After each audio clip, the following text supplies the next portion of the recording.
Jumpa kembali. Kali ini saya akan menjelaskan konsep mengenai static routing. Ini adalah permasalahan yang sering ditanyakan oleh para netizen ya. Mas, gimana cara mengonekkan komputer yang di sini dengan yang ada di sini? Misalnya ada dua buah router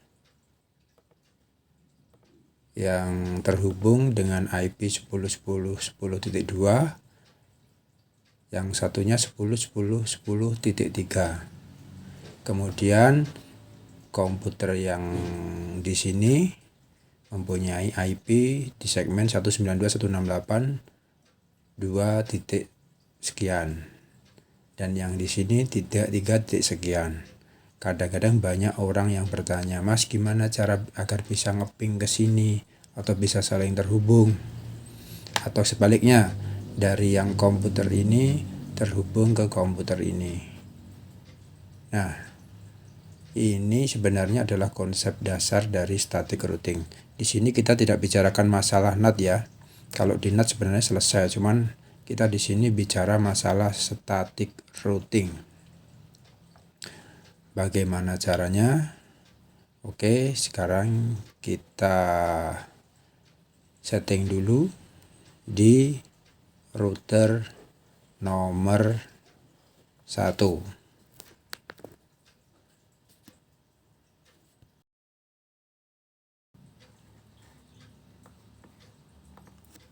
Oke, kita setting dulu IP address-nya untuk router 1.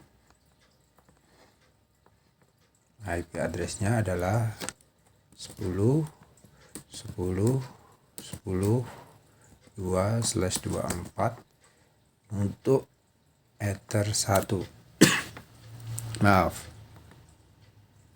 Oke, kemudian kita tambahkan lagi IP address untuk port nomor 2, 192.168.2.1/24 di Ether 2. Nah, coba kita cek dari gambar yang awal. Nah, ini di port 2 192.168.2.1, port satunya 10.10.10.2. Coba kita lihat lagi, sudah betul atau belum? 10.10.10.2 Ether 1. Oke, ini settingan di router 1. Setelah itu kita buka IP route. Nah, IP route. Sekarang tujuan kita adalah kita ingin menghubungkan komputer ini ke sana.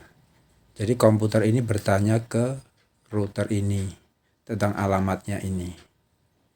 Router ini harus diberitahu bahwa alamat ini menuju kemana. Maka caranya seperti ini. Kita tambahkan route list. Destinasi address-nya adalah, destinasi address itu yang tujuannya, misalnya kan yang dicari kan di sini kan. Nah, berarti kita tulis 192.168.3.0/24. 3.0/24 ini artinya bahwa semua IP di segmen 3 dari 3.2 sampai 3.254 itu terdeteksi ya. Slashnya 24. Gateway-nya mana? Arahnya mana? Gateway-nya adalah 10.10.10.3 yang ini. Jadi router ini bertanya, kalau mau menuju ke 3.2 itu arahnya kemana? Arahnya bertanya ke 10.10.10.3. Kita tulis 10.10.10.3. play. Oke, sudah. Begini saja sudah cukup ini. Ini settingan di router 1. Oke, sekarang kita lanjut di Ether 2. Maaf, ke router 2. Sekarang kita setting router yang kedua ini. Bagaimana agar IP komputer ini bisa tahu alamat atau arah menuju ke segmen 2. Oke, sekarang kita setting router yang kedua.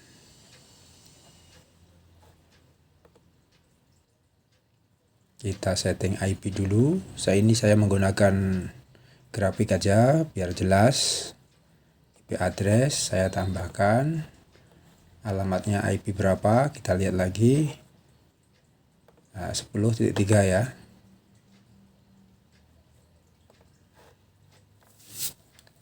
10.10.10.3/24. Interface-nya di Ether 1 betul. Oke, kita apply. Kemudian kita tambahkan lagi sebuah IP address. Bentar, kita lihat. Ini 3.1 ya. 192.168.3.1/24 ke Ether 2. Kita apply. Oke. Sekarang kita buat yang namanya IP route seperti tadi. Jadi ini mengarahkan. Namanya static routing. Kita tambahkan. Oke. Destination address-nya kemana? Kita mau ke segmen 2. Jadi komputer ini nanti agar bisa terhubung ke segmen 2, dia bertanya ke mana? Router ini harus bertanya kemana untuk mencari segmen 2. Maka kita tulis seperti ini. 192.168.2.0/24. Gateway-nya kemana? Bertanyanya kemana? Bertanyanya ke 10.10.10.2. 10.10.10.2. Oke, saya kira cukup jelas ya. Jadi ini adalah konsep dasar dari static routing. Ini beda dengan NAT ya. Kalau static routing itu nanti misalnya kita dari komputer ini mau terhubung ke komputer yang sebelah sini, maka yang terbaca adalah IP-nya ini. Yang di komputer ini terbaca adalah jadi yang menghubungi adalah 192.168.2.2. Jadi dia bisa berbicara secara langsung.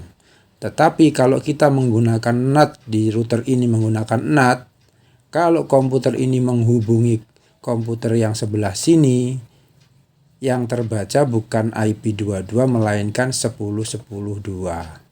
10.10.10.2. Ini bedanya dengan NAT. Oke. Ini jadi saya ulangi lagi, ini adalah konsep static routing agar dua segmen yang dipisahkan oleh dua buah router dapat saling terhubung. Ini bisa untuk ping, bisa file sharing, bisa atau apapun, atau misalnya di sini pun ada server atau apa, ini bisa. Jalur yang di sini di atas ini bisa menggunakan kabel, bisa menggunakan VPN, bisa atau menggunakan wireless juga bisa. Ini hanya istilahnya hanya mengarahkan. Jadi router ini nggak tahu, dia tahunya hanya IP 192.168.2.0 dan 10.10.10.2. Dia tahunya hanya IP ini, tapi router ini tidak tahu segmen 3.2, segmen 3.0 itu tempatnya di mana, dia nggak tahu. Makanya harus diberi static routing. Begitu juga dengan router ini. Dia tidak tahu di mana letak IP 192.168.2.0, maka harus diberi static routing dan bertanya ke 10.10.2. Saya kira sudah cukup jelas konsep mengenai static routing. Bila ada pertanyaan silakan diajukan di komen. Terima kasih. Sampai bertemu kembali pada video selanjutnya.